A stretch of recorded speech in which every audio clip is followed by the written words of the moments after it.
नमस्कार दोस्तों, अभी अभी की बहुत ही बड़ी और ब्रेकिंग न्यूज़ सामने निकल के आ रही है, जहां पर मेरे घर की भी सीढ़ियां तोड़ी गई। यह जारी रहेगा। बुलडोजर एक्शन पर बोले सम्राट चौधरी। बिहार के मुख्यमंत्री सम्राट चौधरी ने दो टूक कहा कि बुलडोजर एक्शन जारी रहेगा। उन्होंने कहा कि निजी जमीन पर कानूनी तौर पर वैध निर्माण पर बुलडोजर नहीं चलेगा, लेकिन अतिक्रमण पर नरमी नहीं बरती जाएगी।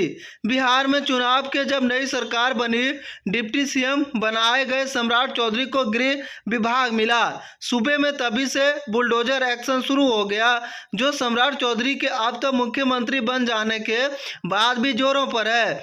पूरे प्रदेश में अतिक्रमण के खिलाफ चल रहे इस अभियान की आलोचना भी हो रही है। विपक्ष ने सम्राट सरकार पर यूपी की योगी आदित्यनाथ की तर्ज पर काम करने, बुलडोजर राज का आरोप लगाते हुए मोर्चा खोल दिया है। तो इसे लेकर अब सम्राट चौधरी की सफाई आ गई। सीएम सम्राट चौधरी ने मुंगेर जिले के तारापुर में बुलडोजर एक्शन का बचाव करते हुए कहा कि इसका मकसद सुंदर और समृद्ध बिहार बनाना है। इस अभियान में मेरे अपने घर को भी नहीं बख्शा गया। अपने निर्वाचन क्षेत्र में उन्होंने कहा कि अतिक्रमण के खिलाफ इस अभियान से कई लोगों को असुविधा हुई। उन्हें बताना चाहता हूं कि इस अभियान के तहत मेरे घर तक की जाने वाली सीढ़ियां भी तोड़ दी गई।